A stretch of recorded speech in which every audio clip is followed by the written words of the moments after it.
Hey, what's up guys? Growin The Hobby coming back to you guys with a brand new video. Today's going to be a kind of all over the place video. We're going to talk about a few different topics.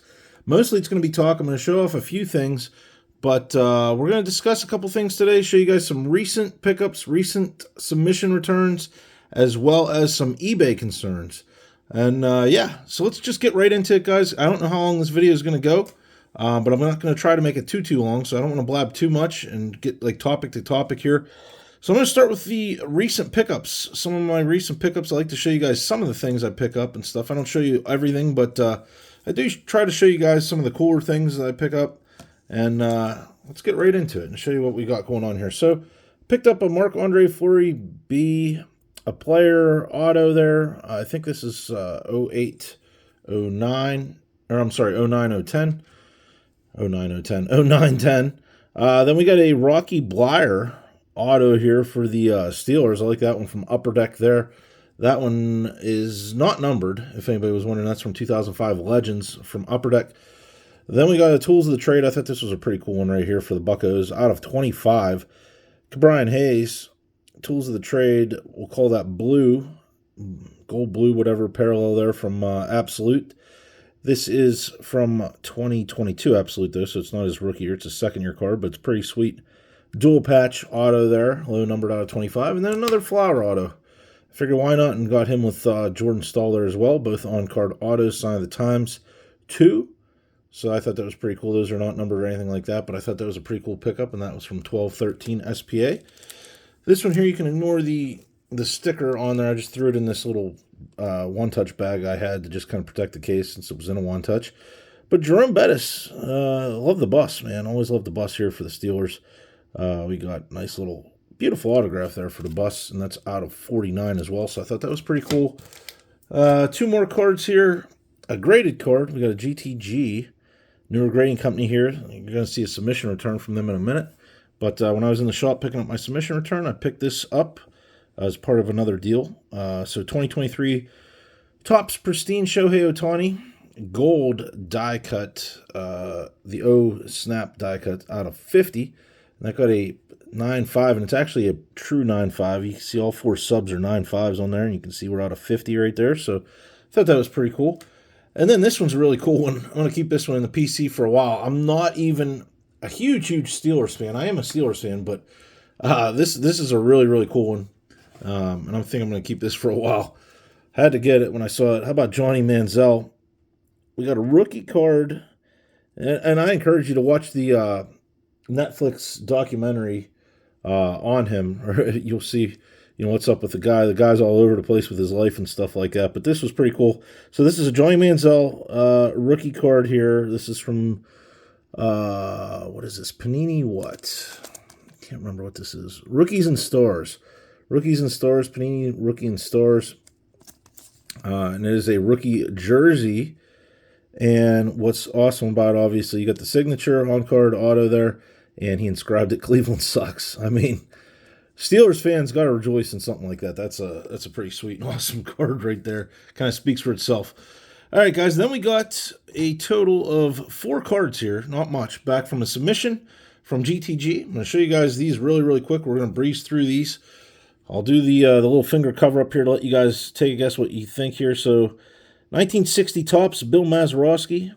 I knew none of these were going to be really high grades or anything like that, but I picked these up at an antique store raw, and I kind of wanted to just get them slabbed because I knew they'd look much better slabbed in general, and they're pretty cool vintage. But we got a 4.5 on that, so that's, like I said, kind of expected, and there's the subs if you're interested in that on the back. Here's a pretty cool one. 1972 Topps, Willie Stargell. Hero here in Pittsburgh, Willie Stargell. Show you guys the front, and I'll show you guys the back. That's what we're dealing with there. Fairly clean, much cleaner than the last card. And we got an 8, so it reflects that cleanliness there, an 8. There's your subs right there if you're interested in that. And 1959 Topps Whitey Ford. And not too bad a condition, to be honest. Whitey Ford was, I thought, not too bad. Obviously, it wasn't perfectly centered or anything. Those are hard to get that to begin with, though. But a pretty clean card, I thought. So submitted that, and we got a 7 on that, near mint 7. There's your subs, 3 7s and an 8. And then last but not least, got this one from a friend.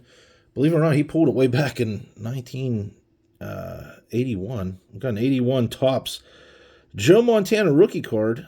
Like I said, he pulled this pack fresh, been holding on to it for years. Wanted to know if I wanted it. I said, yep.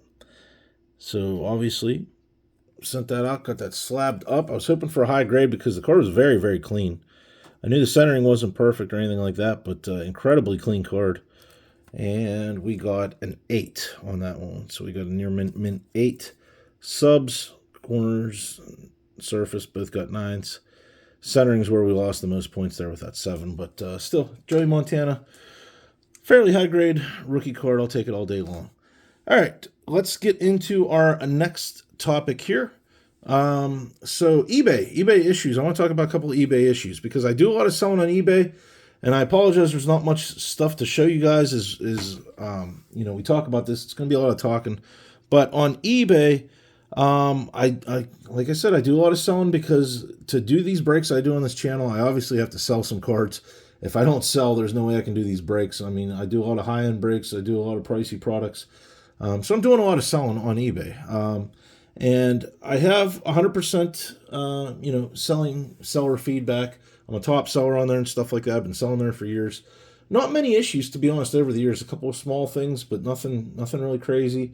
And, everything's been pretty good. But recently, I've kind of hit a weird string of luck here with, I'm going to discuss briefly 3 quick little issues. So the first issue, this one I can actually show you. How about I sent off I'm going to set the box right here in front because we're going to check this out in a minute. I sent off a PSA 10 Miguel Cabrera rookie card, Topps Trade rookie card. Sold that on there for the amount that I was looking for. Sent it off, and eBay does this authentication program. Anything over $200, they send it off to the authenticator first, then it goes to the buyer. I'm fine with that, and I've not had issues before until this time here. I send all my packages the same, whether you spend $20 or probably $20 up to $500. I send one way, and then anything over that, I kind of give really extra special protection maybe. But, I protect all my cards is what I'm getting at here. I really protect everything well. I've never had an issue before. Sold thousands of things on there with no issues.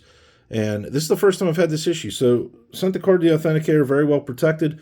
Got a notification a few days later that the card was being returned to me because it was not received in the way it was pictured, I guess, when I sold it. And I'm like, what are they talking about? I did not alter it. I've done nothing to it. I don't know what they're talking about. And then I got the card back in the mail. It came back to me. And the buyer wanted to know what was going on too. And I said, I'd look into it. And, I told the buyer everything I'm going to tell you guys and show you guys here. And the buyer thought it was unbelievable too. Couldn't believe it. Felt bad for me and stuff. And it does suck. But, so this is what they sent me back from the authenticator. You open up the little box, has a little envelope in here, has a little scannable QR code thing or whatever. Then inside here, we pull this out, and we find a giant crack, as you guys can see plain as day, right there on the front of the case. Kind of goes up and splits off almost like a witch's broom or something like that, or a tree. But yeah, I mean, that was not on there. This card was perfect when it left me. Perfect protection and everything else. I almost find it even more humorous here that they don't even have a sleeve on this card. They sent it back to me like this. I mean, I know it's in this bubble wrap and all this stuff, but I sent it in a sleeve as well as all the bubble protection and everything else that I do with all my standard cards, especially graded cards.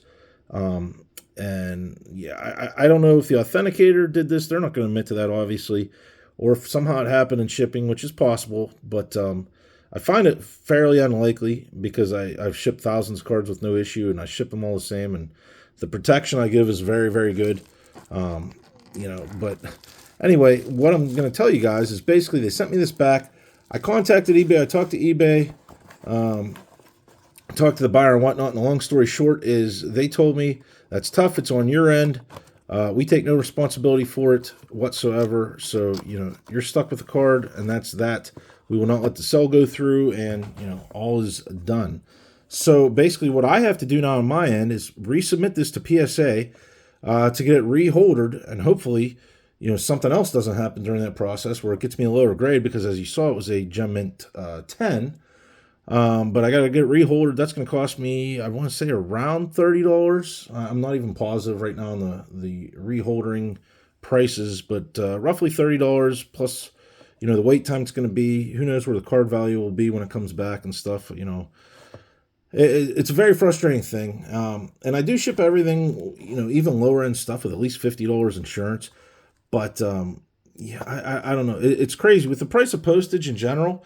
It's tough to justify paying the crazy high insurance rates that they will charge you to go to higher tiers to be covered. Because honestly, it would be tough to make money between eBay fees, shipping, and reporting your taxes and everything else. I mean, it's tough. And I know this is like just speaking to a wall at this point because I'm sure you guys understand the frustrations with eBay and stuff like that. Everybody complains about eBay and how they gouge you and take your profits and stuff like that. Look, I get it. I know they take a pretty good amount of your profits, but at the same time, the platform that it's on, the exposure I get with my cards, I'm fairly content. I still move forward with them. These are first issues I've had in the longest time. So, it's not really a knock against eBay because I've done a lot of sales on there and for the most part, I've not had any issues. And most times, if there's ever been an issue, eBay's actually been on my side, which is kind of surprising compared to what some people say. But yeah, so that's one thing. How about only a couple days after that, I was contacted by a buyer that had not received his card, and he lived all of about 3 hours from me by car, and so he says I haven't received my card or whatever. So I looked into it because I do tracking with everything that I ship.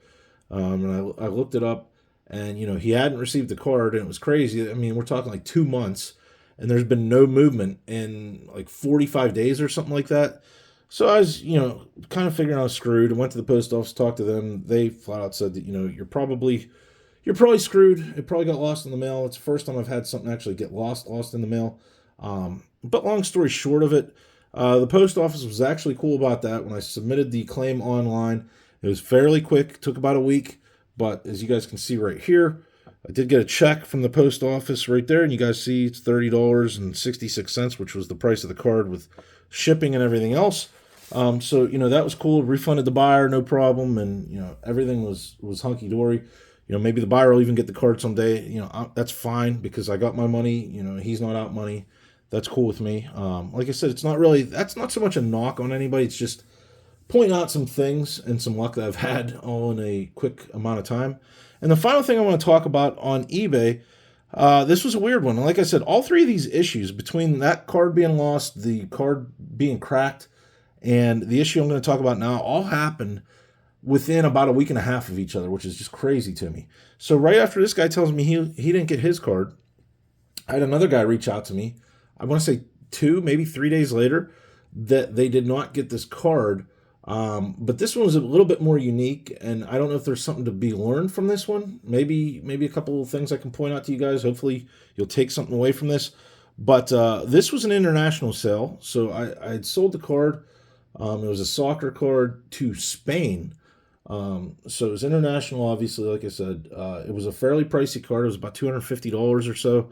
I shipped the card the same way I do all of my internationals, where I wind up even paying more out of pocket. I normally, for international sales, I charge people around $15, $16 a card, which a lot of times they'll think that's crazy or something, and I'm gouging them. I'm not.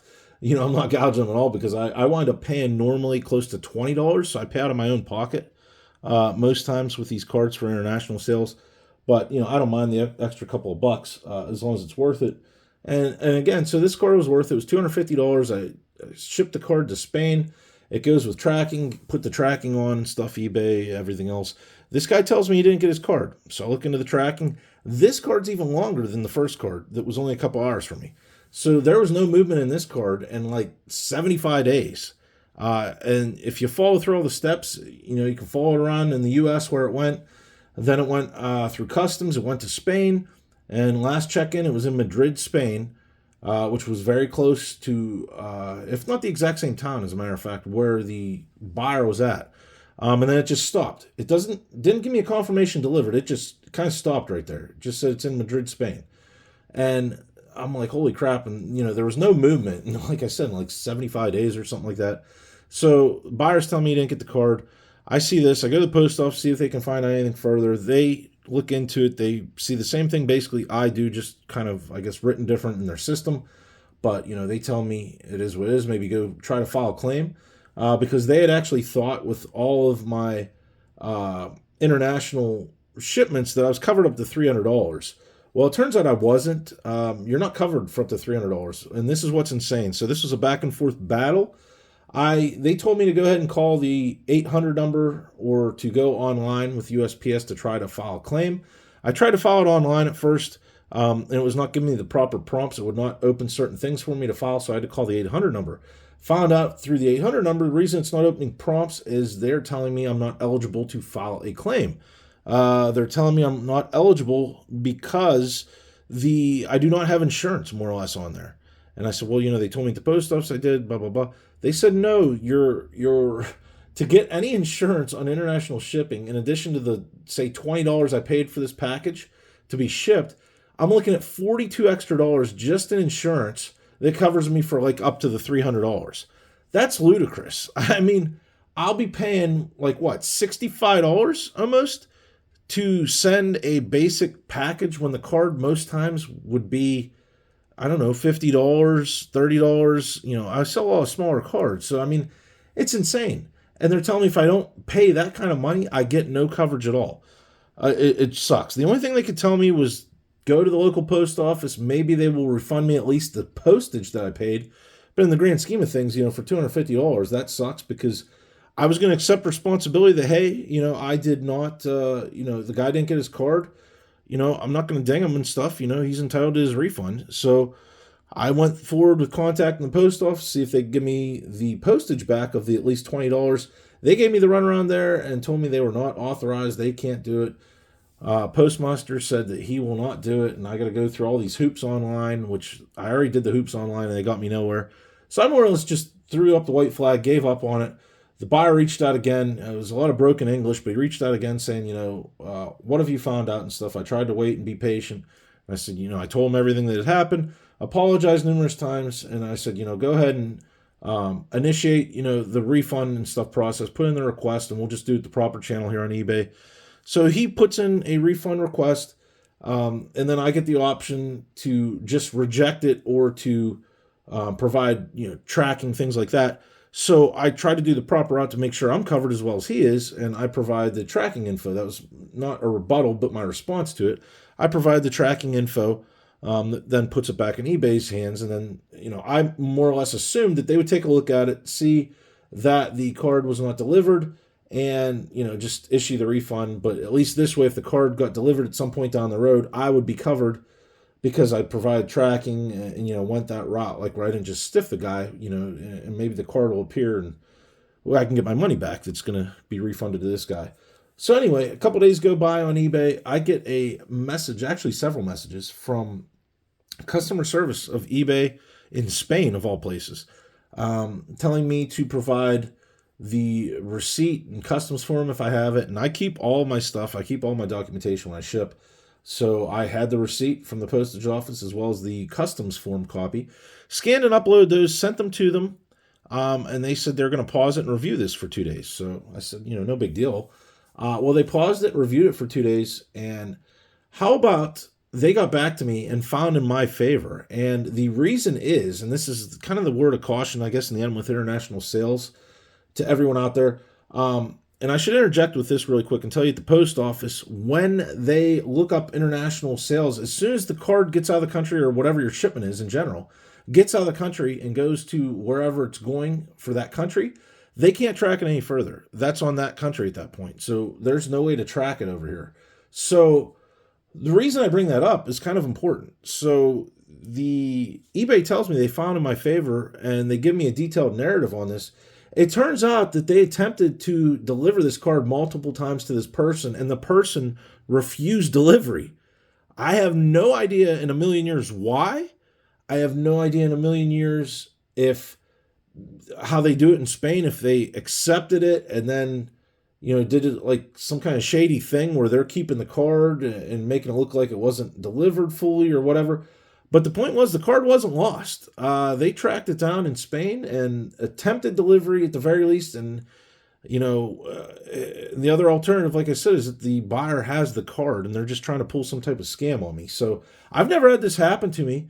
I couldn't be happier that, eBay found my favor and they were able to find out all this info. I mean, like I said, it was a $250 sale, so it wasn't, pennies. If it was just a $20 thing, I'd just been done with it or something. But $250 is, some pretty good money. So more or less the moral of that story is, especially with international sales or really with any sales, if you're a seller on eBay, obviously don't try and stiff your buyer or anything like that if they're not getting the card. But what I would recommend is that you do it the proper channels, because this time it worked out for me and we found out some stuff that I wouldn't have known otherwise. So if, maybe if your buyer doesn't receive the card or something like that, maybe I would go out and just say, okay, go ahead and on their end, tell them to initiate the refund. Then on your end, if you do tracking, which I would strongly recommend, I do that with everything. I would then provide tracking like I did, let the ball kind of go back into eBay's hands. And if truly the card didn't arrive or something like that, or there's an issue, they're going to then go ahead and do the right thing and give the buyer the refund, which I have no problem with. But this, I feel like it covers you in the end, because if the card gets delivered, you tried to at least provide the steps that, you did ship it and there's tracking and everything else, so that, if it does show up delivered at some point, you can get your money back. And in this case, like I said, it turns out that I may have been possibly being scammed in this international sale, which was just a nightmare trying to get my money back or to initiate a claim in the first place. And luckily it worked out in the end. So yeah, I mean, I would, give you that little bit of word of caution or small bit of advice if I was, if I could give you anything with sales on eBay. And other than that, actually, this is just a very minor story, just popped in my head. Right around the same time, how about I sold a card? It was like a Kenny Pickett rookie card. I have so many Pickett rookies, it's unbelievable right now. But I sold this Kenny Pickett rookie to a guy that was not far from here. And I pride myself on very quick shipping. So if you pay, I normally go to the post office like 6 days a week. I really do ship quickly. It's one of the reasons I have 100% feedback. My shipping's incredibly fast. It's very secure and stuff like that. So this guy paid for his Pickett card. I shipped it, immediately. I have the tracking. Before I can enter the tracking, it was sometime between getting home from the post office and actually going down to tracking. I get a message from this guy requesting, it's a message. It's not an official request, but it's just a message saying, hey, I screwed up. It turns out I already have this card. This wasn't the one. It was my fault. I looked at the wrong thing. Can you just do a refund or whatever? And I said, well, I would have done that had I not shipped already. I shipped, here's your tracking info and stuff like that. It's already done. And, honestly, the card will sell easy. I actually gave you a deal because I sold below comps on it, quite a bit. So I said, if anything, you could just turn around and resell it probably and have no issue. And he in turn tells me, no, you can take it and I'll send it back to you and then you can turn around and sell it and stuff. And he starts like being condescending. And I always work with my buyers. I'm a very easygoing guy. And I tell this guy, look, maybe we can discuss it. Wait till you receive the card and we'll see. He promptly sends me back another message telling me that I need to refund him his money now, which is ridiculous, before he even gets the card. So he could basically keep the card if he wants. He's telling me I have to refund his money immediately. If I don't refund his money in the next 15 minutes, that he was going to leave me my first negative on my page for my eBay account. And, it was ridiculous. And I replied, I said, okay, I don't respond to threats, and I'm definitely not going to work with you now. Do whatever you got to do. And I actually reached out to eBay that day on the phone, told them all about it. They couldn't believe it. They made documentation on there and actually kind of put a little flag up, with, I don't know the exact wording, but harassment or whatever you want to call it, that he was kind of, leaning on me and stuff like that. And they were going to look into his account, and they went ahead and blocked him from being able to leave me any feedback or anything like that. But, just some word of caution, guys. Like I said, it was a long video here. A lot of blabbing, I know. But if anybody out there takes even one single thing from this, hopefully it helps even one person out there, because learn from my issues, my mistakes and stuff like that. And like I said, hopefully it helps somebody out there. All right, guys. So yeah, that's going to do it for this long blabbing video. Again, I apologize for so long, but sometimes these informative videos you guys seem to like when I do these very occasionally, so thought it was time. All right, guys, please do me a favor, though. Please, please, please like, subscribe, share, click that bell notification button to be notified of future videos. Lots more of them coming to you guys. As always, in the description below, you can find my email address, mailing address, and Instagram handle. Other than that, have a great day, a great night, wherever y'all are at, and we will see you next time.